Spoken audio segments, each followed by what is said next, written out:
acte et sans modification. Nous passons maintenant à l'examen du projet de loi autorisant l'approbation de l'accord de partenariat pour les migrations et la mobilité avec l'Inde.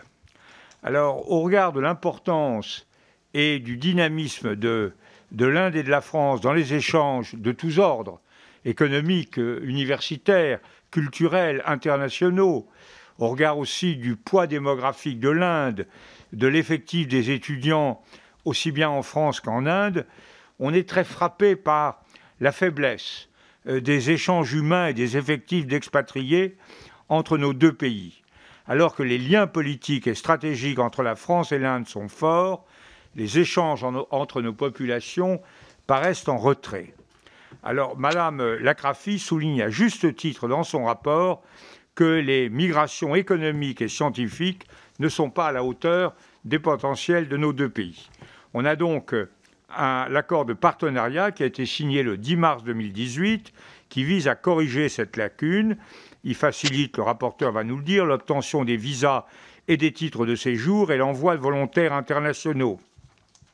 Il devrait, en entreprise en Inde, il devrait permettre d'accroître les échanges d'étudiants et de chercheurs entre la France et l'Inde, vu les hauts niveaux de formation et les laboratoires existants dans les deux pays. Il facilitera également le retour dans leur pays des personnes en situation irrégulière. Il touche donc à des matières très sensibles avec un partenaire essentiel et qui va effectivement le devenir davantage encore. Madame la rapporteure, vous avez la parole pour éclairer la Commission sur cet intéressant projet de convention. Merci beaucoup, Monsieur le Président. Bonjour, mes chers collègues.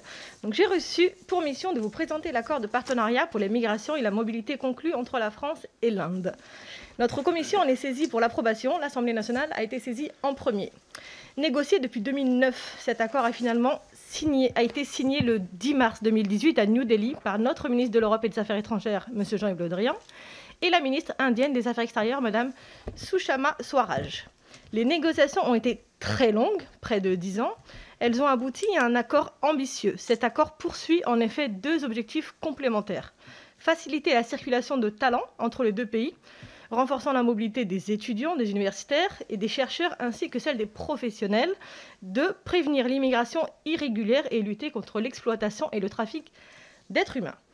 Concernant les dispositifs qui vont favoriser l'immigration régulière, donc la mobilité des talents entre nos deux pays, l'Inde est le cinquième pays, économiquement, c'est la cinquième économie mondiale.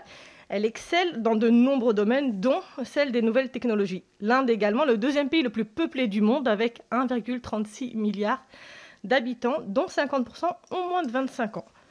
Ce géant économique et démographique peut être source de nombreuses opportunités pour la France. Néanmoins, l'émigration franco-indienne demeure jusqu'ici relativement faible. Je prendrai tout d'abord l'exemple de la mobilité universitaire. Avant la crise, on comptait seulement 300 étudiants français en Inde et environ 9000 étudiants indiens en France.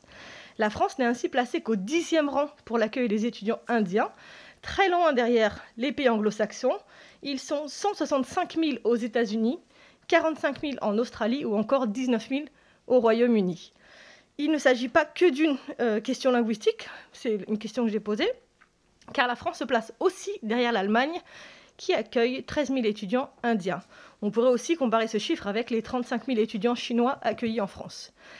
Comment expliquer ces chiffres ? Les étudiants indiens sont encore trop peu informés de la qualité de l'enseignement supérieur français, des possibilités de plus en plus nombreuses d'étudier en anglais et des opportunités professionnelles dont ils peuvent ensuite bénéficier en France. De plus, l'accès aux documents de séjour est parfois difficile et c'est un euphémisme. Ces observations ont été confirmées par l'ambassadeur d'Inde en France, que je salue.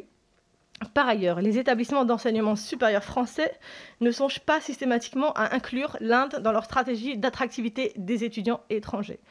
De même, les migrations économiques et scientifiques sont elles aussi en deçà de leur potentiel. En 2019, seuls 2453 premiers titres de séjour ont été accordés à des ressortissants indiens pour des motifs économiques. 1593 à des salariés et 769 à des scientifiques. Ces chiffres restent relativement faibles au regard de la démographie indienne et des bénéfices de cette immigration qualifiée pour l'économie française. Dans un pays qui connaît une véritable ouverture au monde depuis les années 90, la présence de salariés français détachés au sein d'un même groupe en Inde reste aussi relativement modeste. Selon les chiffres communiqués par l'ambassade d'Inde en France, en 2019, seuls 823 visas d'emploi ont été délivrés à des Français. Donc maintenant, quelles sont les avancées prévues par cet accord ? L'accord facilite l'accès aux documents de séjour. L'article 3 présente des documents dont peuvent bénéficier les étudiants et les stagiaires. Par exemple, les étudiants indiens qui souhaitent compléter leur formation de niveau master ou supérieur par une première expérience professionnelle en France peuvent bénéficier d'une autorisation provisoire de séjour d'une durée d'1 an renouvelable une fois. Il s'agit d'une mesure susceptible d'encourager fortement les étudiants indiens à parier sur la France pour leur début de carrière après avoir étudié dans notre pays. L'article 4 présente les documents de séjour pour l'immigration professionnelle et économique et mobilise en particulier le dispositif Passeport Talent que je présente en détail dans le rapport. Il s'agit d'un outil performant de la France destiné à attirer les talents internationaux sur son sol, notamment les salariés détachés. Les autorités indiennes s'engagent elles aussi à garantir des facilités pour les détachés au sein d'un même groupe et les talents français qui se sécurisent. Ce qui sécurise et facilite l'obtention des documents nécessaires à leur installation en Inde, ainsi qu'à celle de leur famille. De plus, cet article prévoit le dispositif Jeunes professionnels, déjà utilisé pour d'autres accords. Chaque année, 500 jeunes professionnels français ou indiens, âgés de 18 à 35 ans, titulaires d'un diplôme correspondant à au moins 3 années d'études supérieures ou justifiant d'une expérience professionnelle comparable et parlant la langue de leur pays d'accueil, pourront bénéficier d'un visa de long séjour valable 1 an renouvelable, sans que puisse être opposée la situation de l'emploi.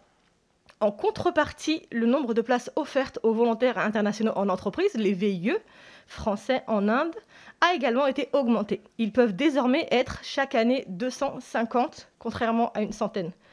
Il s'agit d'un point très important de cet accord dans la mesure où le nombre des VIE était très faible pour nous, donc une centaine. Comparé aux entreprises que nous avons là-bas, nous avons environ 1000 entreprises françaises basées là-bas. Enfin, l'autre aspect de cet accord est celui de la lutte contre l'immigration irrégulière. L'objectif est en effet d'augmenter le nombre de réadmissions de ressortissants indiens en situation irrégulière, jusqu'ici peu élevé en comparaison du nombre de mesures d'éloignement prononcées. L'article 5 détaille la procédure de retour et impose un délai court dans le traitement des dossiers. L'article 6 prévoit une coopération policière et technique opérationnelle pour lutter contre le trafic de migrants et le trafic d'êtres humains, en prévoyant notamment des actions de formation des agents. Ce seul accord ne fera pas bouger totalement les nids, il faut être honnête. Qu'il s'agisse de l'immigration régulière ou irrégulière, il est nécessaire de prévoir une vaste campagne d'information de l'ensemble des acteurs concernés. Qu'il s'agisse de ceux qui devront mettre en place ces dispositifs ou de ceux qui vont en bénéficier. Il est par exemple indispensable que Campus France renforce ses actions de promotion des études supérieures en France auprès du public indien, ce qui est d'ailleurs prévu dans l'accord. Pour y parvenir, cet organisme aura besoin de moyens supplémentaires. Alors que l'Office allemand d'échange universitaire, le DAAD, dispose d'une vingtaine d'agents et prévoit de créer 20 postes supplémentaires, Campus France ne dispose que d'une quinzaine d'agents mobilisés en grande partie pour des tâches liées à l'évaluation des dossiers, tandis que leurs collègues allemands se consacrent uniquement aux actions de promotion. De même, les établissements d'enseignement supérieur français devraient être proactifs dans leur stratégie d'attractivité. On le voit avec l'exemple de la Schema Business School, dont les Indiens forment le 2e contingent d'étudiants étrangers.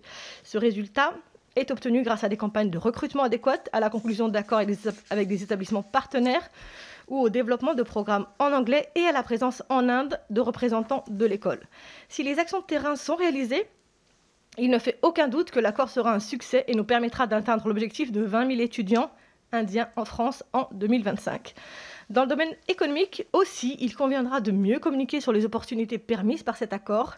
Il permettra à la France d'attirer de nouveaux talents. Il faut ainsi promouvoir nos instruments, de même qu'il faudra faire également connaître les mesures permettant aux salariés détachés français de s'installer plus facilement en Inde. L'Inde fait partie de ces géants désormais incontournables sur la scène internationale et dans les relations économiques.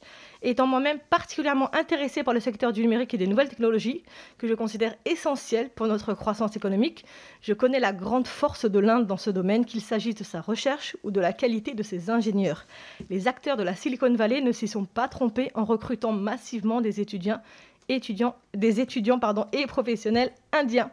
Cet accord, favorisant les échanges scientifiques universitaires et la mobilité professionnelle, ne peut qu'être profitable à notre innovation et au dynamisme de notre économie. Ainsi, mes chers collègues, je vous invite à voter sans réserve en faveur de l'approbation de cet accord.